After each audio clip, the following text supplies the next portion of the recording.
Boxing Voice. Here with Zachary Ochoa. Zachary, we have this fight coming up, Kovalev and Hopkins. What's your opinion on that? My opinion is this is one of the greatest fights at light heavyweight you can make right now. Probably the greatest fight you can make.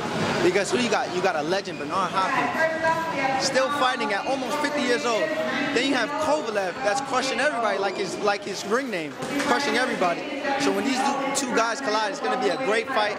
But my opinion is the alien Bernard Hopkins, he's always doing something to get it done and get that win. In recent years, we've seen Bernard Hopkins go from a moving style to more of a flat-footed style, making his opponents miss. Do you think that's going to still be able to be effective against a guy like Sergey Kovalev? The thing is, Bernard Hopkins, everything he does when he fights, he's doing it for a reason. It may not be for that purpose right there and then, but it'll be for that purpose 2 rounds later. You know what I'm saying? And that's when he'll capitalize on all your mistakes, everything he does. That's why he can do what he does. He can stay flat-footed. He can move his waist because he's not young. He's almost 50 years old. But he's still got the skills and the body. He treats his body so well that he can do all these things.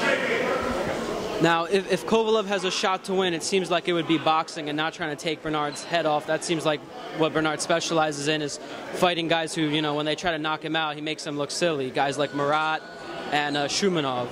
What do you think is a good way for Kovalev to win? Honestly, I think Kovalev is a good fighter, great fighter. He goes to the body very well. He's patient. He takes his time. But the thing is, if you're gonna try to knock out Bernard, you're not gonna win.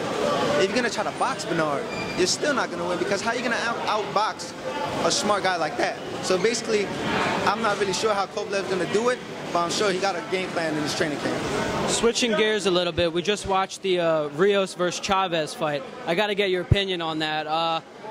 Do you think they were both dirty? Do you think Rios was right, Chavez was right? And what do you think of Victor Akilch's decision to stop the fight in favor of Brandon Rios? Honestly, for that fight, I want to see a rematch. That fight was going great. Rios was coming back. He was looking like the old vintage Rios again. But Diego Chavez, he was doing a great job. He was boxing, taking a good shot, giving a good shot, and starting to move a little bit. But you know, he had to get into Rios's head and doing a couple things that got him upset. And Rios, of course, is not going to let somebody do that to him. So they both was doing both things, but I just don't think somebody should have their thumb in somebody's eye. And I feel why Rios was upset about that. He wanted to display his actions coming back in this fight. When you go into the ring personally yourself, do you look for the knockout? When I go into the ring, I look, I adjust. And if the knockout comes, it comes. If it doesn't, it doesn't. But if I do hurt a guy and I see if I can hurt him, I'm going to take him out and I'm going to go for the kill. But the thing is, with me, I just like to take my time, to go everything at my pace. You know, when I turn it up, I turn it up. When I turn it down, I turn it down. But if I see a guy hurt, I'll go after them. How exciting is it to fight on a Danny Garcia undercard in the new Barclays Center?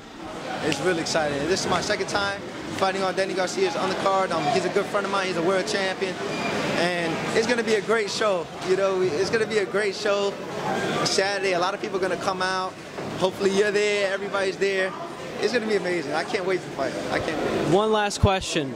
Miguel Cotto versus Canelo. What's your prediction? Oh, man, you can't even talk to me about that. That fight right there is just like, that fight, Cotto's one of my favorite guys.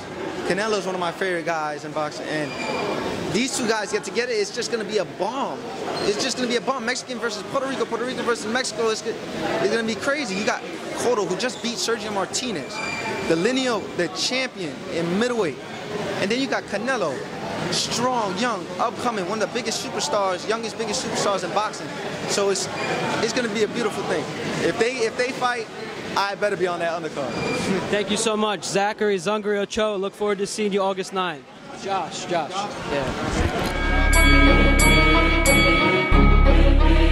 The Boxing Voice.